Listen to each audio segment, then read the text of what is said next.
ন্যায্য দাবি পূরণ করো আমার দাবি ন্যায্য দাবি ন্যায্য দাবি পূরণ করো আমার দাবি ন্যায্য দাবি ন্যায্য দাবি পূরণ করো We want justice.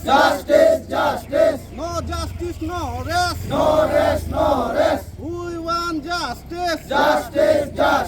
No justice, no rest. Asa long live.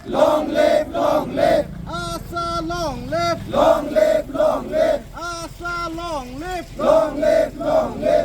Oil India go back. Oil India go back. Oil India go back. Oil India go back. আমার দাবি ন্যায্য দাবি ন্যায্য দাবি পূরণ করো Our demand legal demand fulfill Our demand legal No rest. আমার দাবি ন্যায্য দাবি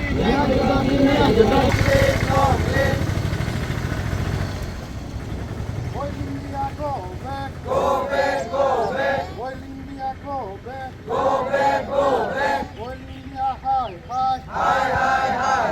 ওকেৰে অতি দুখেৰে আমি ক'ব বিচাৰিছোঁ যে আমাৰ তিনিচুকীয়া আদিবাসী ছাত্ৰ সন্থাৰ অন্তৰ্গত নিমুগুৰি চাহ বাগিচাৰ আমাৰ তিনিগৰাকী মহিলা যি নেকি অইল ইণ্ডিয়া কৰ্তৃপক্ষৰ পৰা যি নেকি টেণ্ডাৰ হয় সেই টেণ্ডাৰত চলি থকা গাড়ীৰ পৰা আমাৰ যি নেকি আমাৰ মহিলা শ্ৰমিকবিলাক আছিলে তেওঁৰ মানে এক্সিডেণ্ট হ'ল সেই এক্সিডেণ্টত তিনিগৰাকীৰ ভিতৰত এজনে ডিব্ৰুগড়ত মেডিকেলত ভৰ্তি হোৱা আছে ডিব্ৰুগড় চিকিৎসা মহাবিদ্যালয়ত কিন্তু অইল কৰ্তৃপক্ষৰ লগতে যি নেকি সেই টেণ্ডাৰৰ যি মালিক সেই মালিকে তেওঁলোকৰ এটা মানৱতা হিচাপে হওক বা তেওঁৰ যি ট্ৰিটমেণ্ট কৰাৰ যি খৰচা হওক সেইবিলাক এতিয়ালৈকে তেওঁলোকে গুৰুত্ব সহকাৰে লোৱা নাই আৰু আমি বিশেষকৈ আমি প্ৰশাসনকো ক'ব বিচাৰিছোঁ যি নেকি প্ৰশাসনেও আমাৰ যি নেকি তেওঁলোকৰ যি সা সুবিধা কৰি দিব লাগিছিলে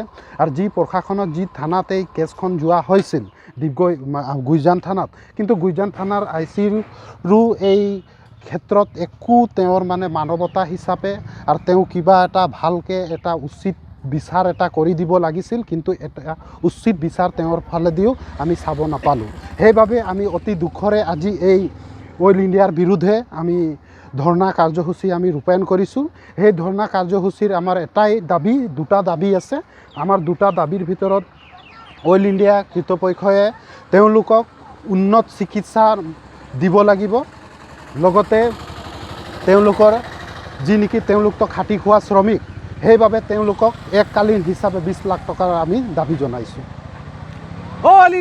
আমি অতি দুখৰে আমি জনাবলৈ বাধ্য হৈছোঁ বা আজি ৰোড ব্লক কৰিবলৈ বাধ্য হৈছোঁ যোৱা এইটো মাহতে 10 জানুৱাৰীত আমাৰ অইল ইণ্ডিয়াৰ গাড়ী এখনে ট্ৰাক এখনে কেমিকেল ট্ৰাক এখনে তিনিজন মহিলা এগৰাকী অটত উঠি থকা সময়ত পিছফালেদি আহি খুন্দা মাৰে আৰু পিছফালে খুন্দা মৰাত মহিলাকেইগৰাকী আঘাতপ্ৰাপ্ত হৈ গ'ল সিহঁতৰ অৱস্থা কাহিল একেবাৰে কিন্তু অইল ইণ্ডিয়াৰ তৰফৰ পৰা আমি এতিয়ালৈকে একো দেখি পোৱা নাই গতিকে আমি আজি ৰোড ব্লক কৰিবলৈ বাধ্য হৈছোঁ যেতিয়ালৈকে অইল ইণ্ডিয়াক তৰফৰ পৰা বা চৰকাৰৰ ফালৰ পৰা এই আঘাতপ্ৰাপ্ত হোৱা মহিলাকেইগৰাকীক উচ্চ মানদণ্ডৰ চিকিৎসা গ্ৰহণ নকৰে আৰু উচিত ক্ষতিপূৰণ সিহঁতি খাটি খোৱা শ্ৰমিক আছিলে সিহঁতৰ এতিয়া কাম বন নাই বহুত দুখৰে চলি আছে সিহঁতক উচিত ক্ষতিপূৰণ দিব লাগিব অন্যথা আমি অনিষ্ট কাললৈ অইল ইণ্ডিয়াৰ সকলো তিনিচুকীয়া আঞ্চলিকৰ অন্তৰ্গত থকা সকলো অইল খাট আমি বন্ধ কৰিম আৰু যিমান গাড়ী আছে অইল ইণ্ডিয়াৰ চলাচল বন্ধ কৰিম